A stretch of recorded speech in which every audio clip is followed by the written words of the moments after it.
Yes, good morning to all of you. In thermodynamics, we were discussing about the Carnot engine and Carnot cycle, and two numericals we have also discussed about that. Now we will discuss about the second law of thermodynamics. Second law of thermodynamics. Uh, First we have studied zeroth law, then first law. Now we are going to study about the second law of thermodynamics. Second law of thermodynamics in the form of two statements. There are two statements in the second law of thermodynamics. Okay, the first statement was given by Kelvin Planck, so its name is Kelvin Planck statement, and second one is Clausius statement. So I'm going to write first statement, then we will discuss about that. It is impossible to construct.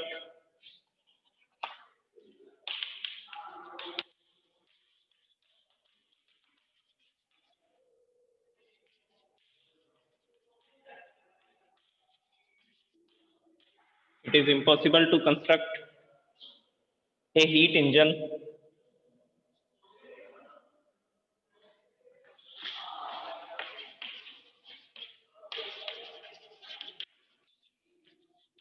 which would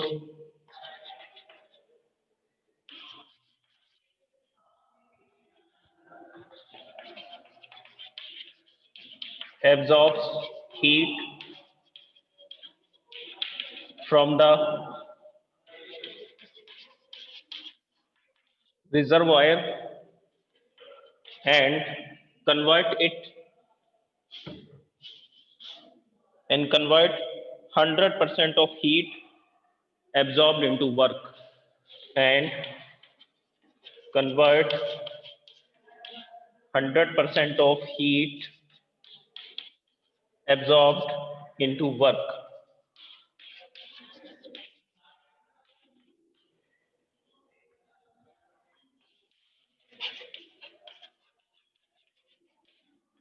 okay, तो ये था kelvin Planck का statement. ये हम लोग discuss भी कर चुके हैं कि किसी भी सिस्टम की एफिशिएंसी जो है वो 100% नहीं हो सकती. तो इसी के बेस पर ये स्टेटमेंट लिखा गया. It is impossible to construct a heat engine which would absorb heat from the reservoir and convert 100% heat absorbed into work. तो मतलब कि ऐसा इंजन बनाना पॉसिबल ही नहीं है जो रिजर्वायर से जितनी भी हीट एनर्जी लेगा और वो पूरी की पूरी 100% एनर्जी को किसमें कन्वर्ट कर देगा, वर्क टन में कन्वर्ट कर देगा. ऐसा पॉसिबल क्यों नहीं है वो हम डिस्कस कर चुके हैं. क्योंकि हमें क्या क्रिएट करना पड़ता है, हीट का फ्लो क्रिएट करना पड़ता है. जो टेम्परेचर, एक बॉडी का टेम्परेचर हायर रखेंगे, दूसरी बॉडी का टेम्परेचर लोअर रखेंगे, जिसकी वजह से हीट फ्लो क्रिएट होगा और इसी हीट फ्लो के कारण तो हमारा हीट इंजन वर्क करेगा.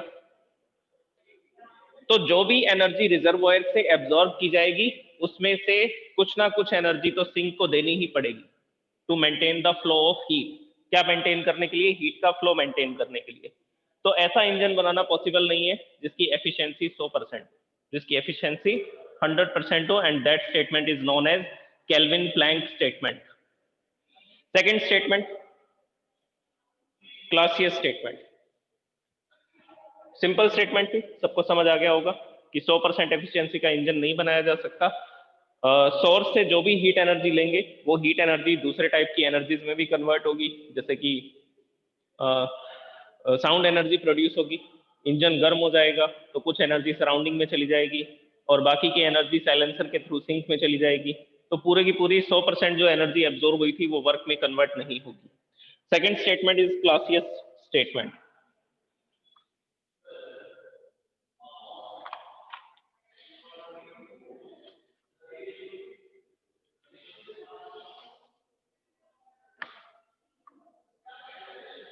It is impossible to design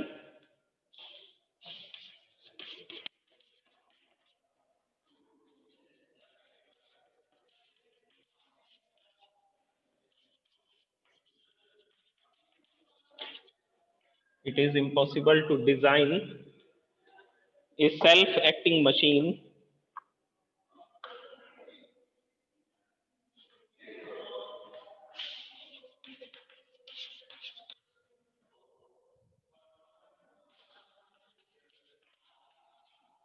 a self-acting machine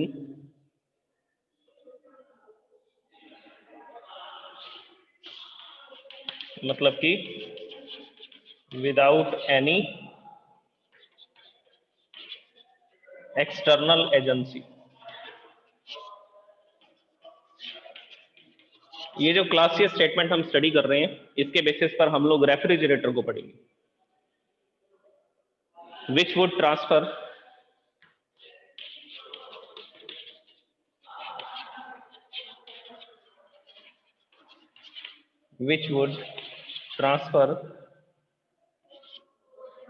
heat energy, which would transfer heat from the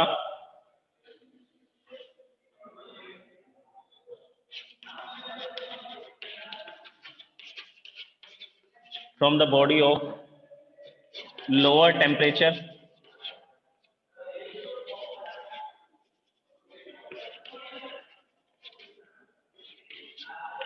to the body of higher temperature, to the body of higher temperature. This is the second statement, which is known as Clausius statement, and this statement is saying it is impossible to design a self-acting machine. इसको लिखा नहीं हमने, self acting machine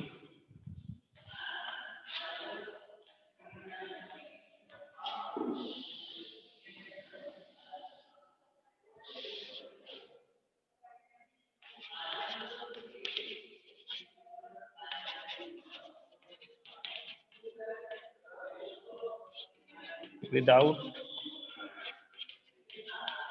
any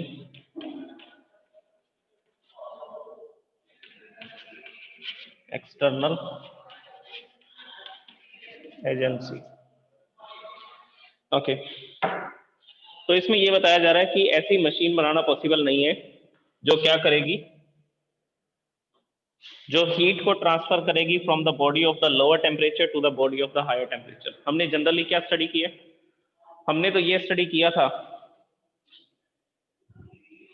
कि heat energy हमेशा higher temperature से lower temperature की तरफ transfer होती है। जैसे हमारे पास ये एक ऑब्जेक्ट है जिसका टेम्परेचर है 100 डिग्री सेल्सियस, और एक दूसरा ऑब्जेक्ट है जिसका टेम्परेचर है 20 degree Celsius. So there is a temperature difference. Due to the temperature difference, the energy will flow, and that energy is known as heat energy. Temperature difference के कारण जो energy flow करने वाली है उसको हम लोग हीट एनर्जी बोलते हैं। तो कहां से कहां फ्लो होगी, तो आंसर है हायर टेम्परेचर से लोअर टेम्परेचर की तरफ। तो 100 डिग्री सेल्सियस से 20 डिग्री सेल्सियस की बॉडी की तरफ ये क्या करेगी, हीट एनर्जी को फ्लो करेगी। तो धीरे धीरे इसका टेम्परेचर कम होता जाएगा और इसका टेम्परेचर बढ़ता जाएगा। तो जो बॉडी हायर टेम्परेचर पर है वो हीट को लॉस्ट कर रही है, इसमें हीट एनर्जी की कमी हो रही है, इंटरनल एनर्जी कम होती जा रही है, तो इसका टेम्परेचर कम होता जाएगा। इसकी इंटरनल एनर्जी बढ़ती जाएगी तो इसका टेम्परेचर राइज होता जाएगा। तो हमने अभी तक यही स्टडी किया था कि हीट एनर्जी फ्लो करती है from the body of the higher temperature to the body of the lower temperature. तो उसी के बेसिस पर ये बता रहे कि हम हीट जो है वो अपने आप क्या नहीं करती है, फ्लो नहीं करती है from the body of the lower temperature to the body of the higher temperature. ये कभी भी आपको देखने को नहीं मिलेगा कि हीट एनर्जी अपने आप लो टेम्परेचर की बॉडी से हायर टेम्परेचर की बॉडी में ट्रांसफर हो जाए। तो इसी के बेसिस पे कह रहे हैं, लेकिन हम ऐसा करवा सकते हैं, अपने आप ऐसा पॉसिबल नहीं है, लेकिन हम ऐसा डिजाइन बना करके इसको पॉसिबल कर सकते हैं। तो इस स्टेटमेंट में यही तो बताया जा रहा है कि सेल्फ एक्टिंग मशीन नहीं बनेगी कि जो अपने आप लोअर टेम्परेचर की बॉडी से हायर टेम्परेचर की बॉडी में हीट एनर्जी को ट्रांसफर कर दे। तो ये सेल्फ एक्टिंग मशीन नहीं बना सकते जो अपने आप ऐसा काम करेगी। हमें क्या यूज करना पड़ेगा, कोई ना कोई एक्सटर्नल एजेंसी यूज करनी पड़ेगी। मतलब जैसे कि हमारे रेफ्रिजरेटर होते हैं और एयर कंडीशनर्स होते हैं, तो उनमें कंप्रेसर लगे होते हैं। उनमें क्या लगे होते हैं, कंप्रेसर। तो वो कंप्रेसर ही एक्सटर्नल एजेंसी है जो क्या काम करेगी, हीट को ट्रांसफर करेगी from the body of the lower temperature to the body of the higher temperature. तो सेल्फ एक्टिंग मशीन नहीं बनेगी जो अपने आप ऐसा काम कर देगी, ये इम्पॉसिबल है। तो हम लोग क्या करेंगे, अब इसी के बेसिस पर रेफ्रिजरेटर को स्टडी करेंगे, जिसमें हम ये देखेंगे कि हीट एनर्जी लोअर टेम्परेचर से हायर टेम्परेचर की तरफ फ्लो होगी in the refrigerator, in the air conditioners. Okay, so these are the two statements in the second law of thermodynamics. Now we are going to study about the refrigerator. Okay, the next topic is refrigerator, heat pump. which is according to the, we are going to study according to the second law of thermodynamics, and the statement was Clausius statement. So we are constructing a system which is going to transfer heat from the body of the lower temperature to the body of the higher temperature. हम अभी एक ऐसा system बनाने वाले हैं जिससे क्या होगा, हीट एनर्जी लोअर टेम्परेचर की बॉडी से हायर टेम्परेचर की बॉडी में ट्रांसफर होगी, और इसमें हमें एक एक्सटर्नल एजेंसी का यूज करना पड़ेगा. ओके, सबसे पहले इसके बारे में इंपॉर्टेंट इंफॉर्मेशन लेते हैं. इंफॉर्मेशन ये है कि it is the reverse of the heat engine. It is the reverse of heat engine. Heat engine का जस्ट अपोजिट है ये. हीट इंजन में क्या पढ़ा था हमने कि हीट एनर्जी सोर्स से ली जाती है जिसका टेम्परेचर होता है T1, और कितनी हीट एनर्जी ली जाती है, तो आंसर है इस डायरेक्शन में हीट एनर्जी चलती है, Q1 हीट एनर्जी एब्जॉर्ब की जाती है, और ये हीट एनर्जी कौन एब्जॉर्ब करता है, तो आंसर है वर्किंग सब्सटेंस.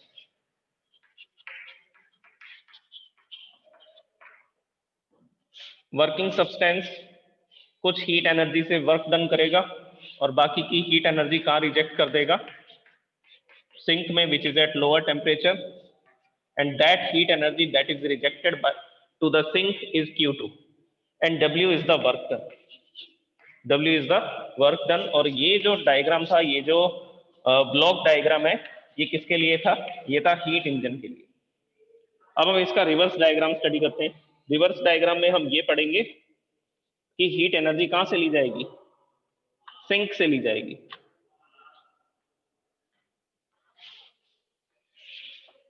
इसके रिवर्स डायग्राम में देखिए क्या होगा.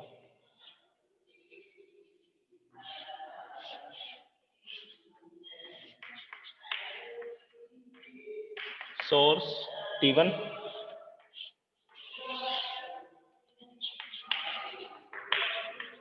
Working substance,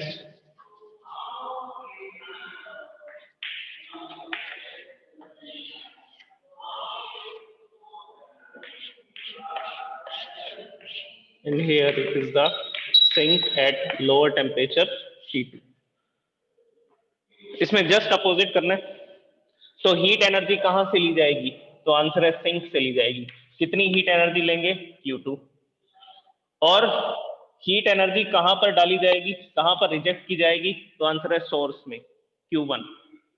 and we have to do some work on the working substance. देखिए पहले एरो डाउनवर्ड डायरेक्शन में था, we are getting the work done here.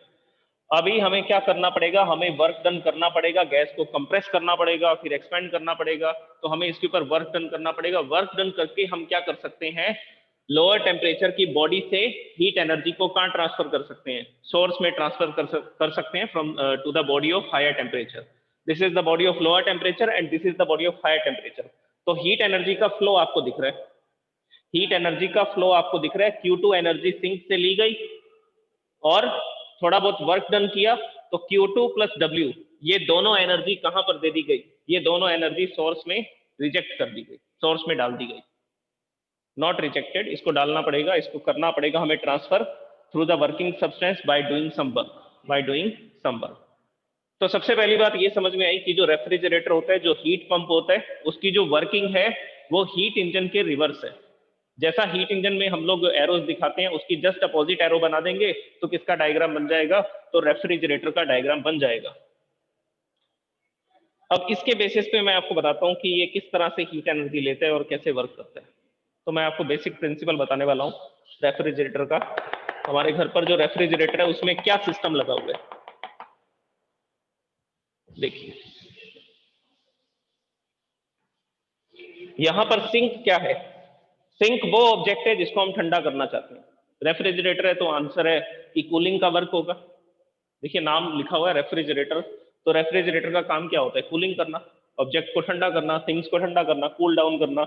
तो सिंक वो ऑब्जेक्ट है जिसको हमें ठंडा करना है. और ये ऑब्जेक्ट गर्म किससे हुआ था, तो आंसर है सराउंडिंग से. तो यहां पर जो सोर्स होगा वो सराउंडिंग है, यहां पर जो सोर्स है दैट इज सराउंडिंग, और जो सिंक है वो हमारा ऑब्जेक्ट है जिसको हम ठंडा करना चाहते हैं. तो यहां पर मैं इन बातों को लिख देता हूं. Sink is the object that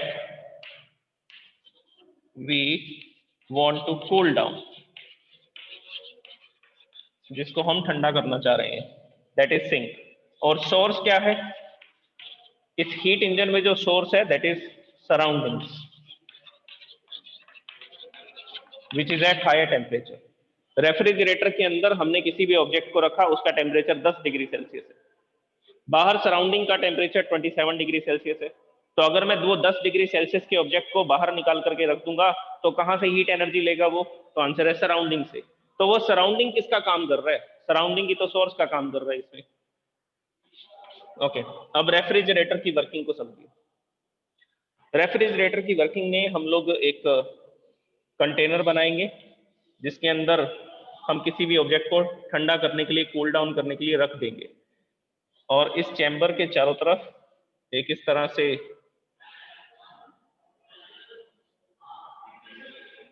gases के फ्लो होने का रास्ता बना होगा। तो गैसेस यहां से आएंगी, ये गैसेस के फ्लो होने की जगह दिस वन, और ये वो जगह है जहां पर हम किसी ऑब्जेक्ट को रख करके ठंडा करेंगे। तो ये हमारा ऑब्जेक्ट है that we have to cool down. Okay, this gas is transferring to a compressor.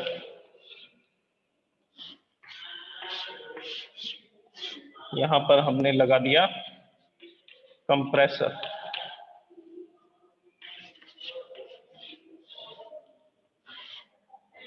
Okay, after compression the gases will move outward direction and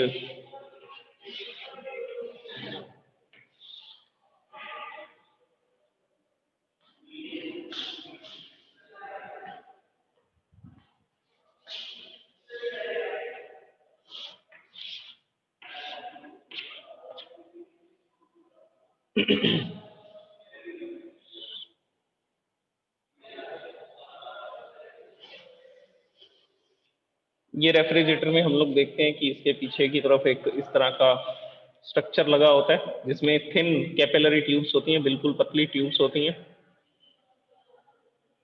कितनी इसकी डायमीटर होती है? 0.03 मिलीमीटर।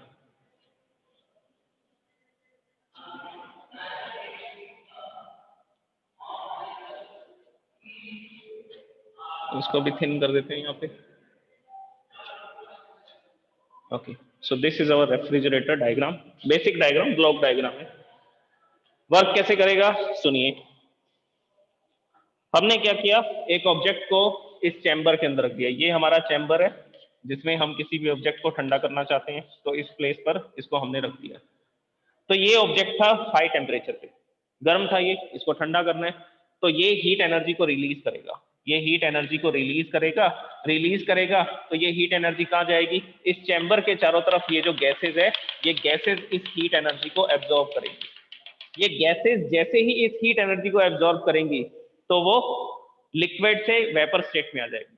तो यहां पर क्या होता है, यहां पर जो हमारा वर्किंग सब्सटेंस है, जैसे कि CFC होती है, फ्लोरोफ्लोरोकार्बन को यूज करते हैं, CFC ये हमारा वर्किंग सब्सटेंस है। ये कौन सी स्टेट में होगा? तो आंसर है ये मिक्सचर होगा लिक्विड और गैस का। कुछ गैस होगी लिक्विड स्टेट में और कुछ गैस होगी सॉरी, CFC जो होगा वो लिक्विड स्टेट में भी होगा और वो वेपर स्टेट में भी होगा, दोनों स्टेट में इसमें मिलेगा।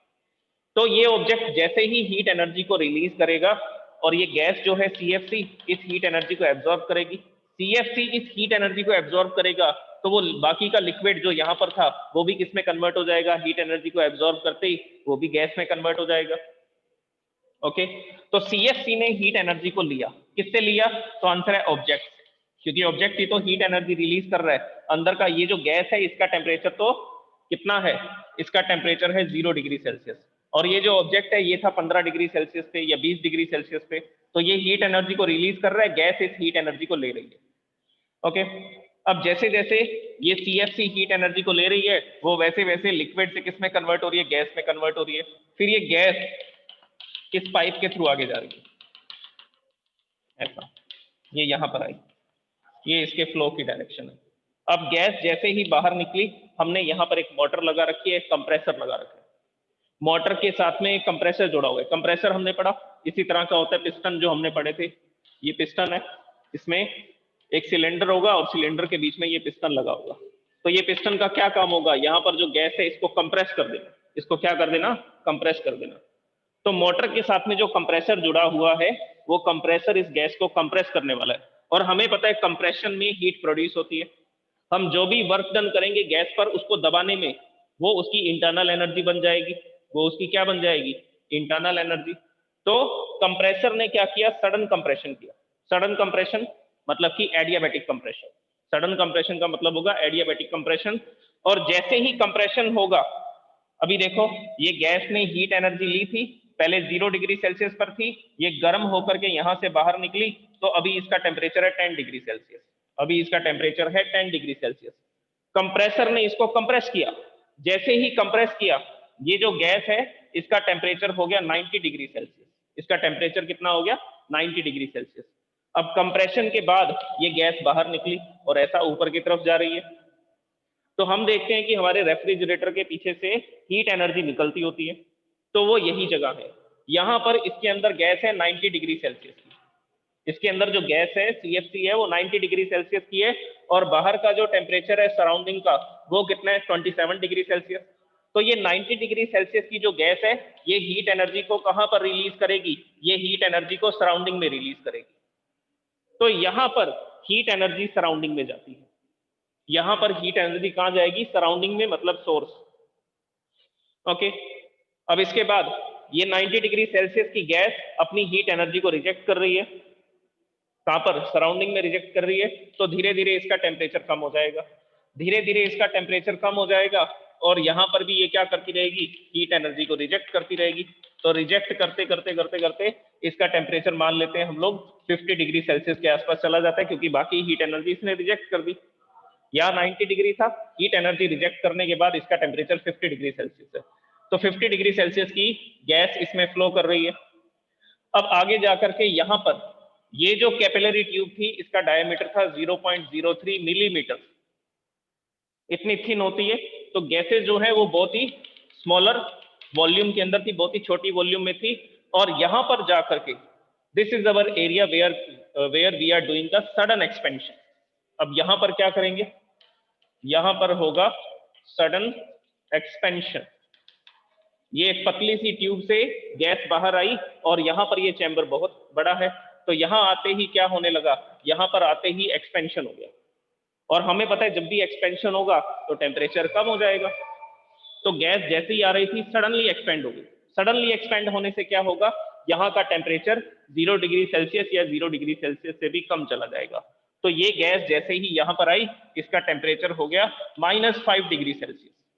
अब फिर से ये क्या कर सकती है, फिर से ये ऑब्जेक्ट से हीट एनर्जी एब्जॉर्ब कर सकती है। अभी इसका टेम्परेचर 15 डिग्री था, फिर ये और हीट एनर्जी रिलीज करेगा। तो फिर से ये CFC -5 डिग्री सेल्सियस की CFC यहाँ से हीट एनर्जी लेगी और आगे जाकर के फिर कहाँ चली जाएगी, फिर कंप्रेसर में चली जाएगी।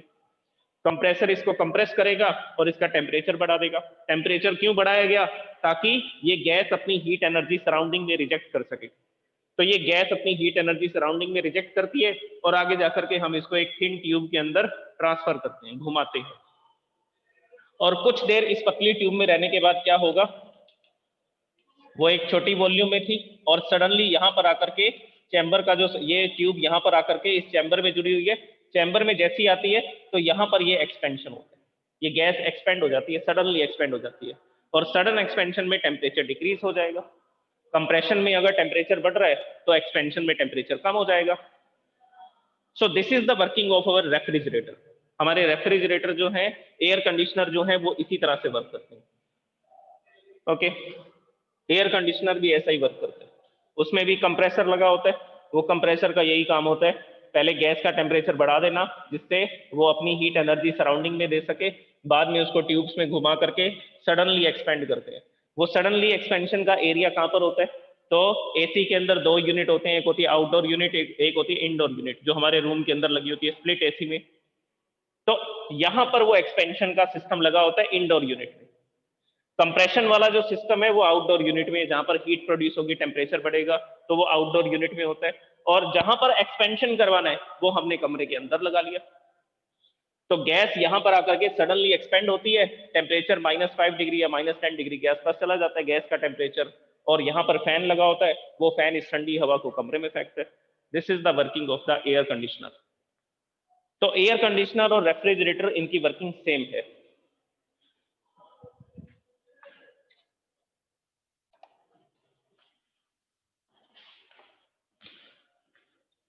ओके, हीट पंप जो होगा उसका क्या काम होगा? उसका ये काम होगा, जैसे कि हम लोग किसी कोल्ड प्लेस पर है, कोल्ड रीजन में है, रशिया के अंदर है, तो वहां का टेम्परेचर -5 -10 डिग्री सेल्सियस ऐसा रहता है। तो हमें अपने कमरे को, रूम को, घर को गर्म रखना है। गर्म रखने के लिए हम इस सिस्टम का यूज करेंगे। उसमें क्या करेंगे, जो ठंडे वाला पार्ट है उसको लगा देंगे बाहर, और जो हीट एनर्जी को रेडिएट करता है उसको कहाँ लगा लेंगे? उसको कमरे के अंदर लगा लेंगे। तो एयर कंडीशनर का जस्ट अपोजिट करना पड़ेगा। आउटडोर यूनिट बाहर लगाते हैं हम लोग, और इंडोर यूनिट अंदर लगाते हैं। और कोल्ड रीजन में क्या होगा? कोल्ड रीजन में जस्ट अपोजिट होगा, उसमें आउटडोर यूनिट को अंदर लगा देंगे और इंडोर यूनिट को बाहर लगा देंगे। इंडोर यूनिट को बाहर लगाएंगे तो उससे क्या होगा? यहाँ पर एक्सपेंशन होंगे, टेम्परेचर कम हो जाएगा, होता है तो होता रहे। बाद में हमारे घर के अंदर जो लगा होगा कंप्रेसर, वो कंप्रेसर जो है, वो कंप्रेसर गैस को जैसे ही कंप्रेस करेगा, गैस का टेम्परेचर बढ़ जाएगा। फिर गैस का टेम्परेचर अगर बढ़ गया तो वो क्या करेगा? वो हीट एनर्जी को हमारे रूम में क्या करेगा? रिजेक्ट करेगा। वो हीट एनर्जी को, क्योंकि हमारे रूम का टेम्परेचर 10 डिग्री सेल्सियस है, 5 डिग्री सेल्सियस है, और इस गैस का टेम्परेचर तो 90 डिग्री, 100 डिग्री ऐसा जा रहा है, तो वो 100 डिग्री सेल्सियस का जो गैस होगी वो हीट एनर्जी को सराउंडिंग में, मतलब हमारे रूम में, रिजेक्ट करेगी। तो हीट पंप जो होगा वो जस्ट इसका अपोजिट वर्क करेगा।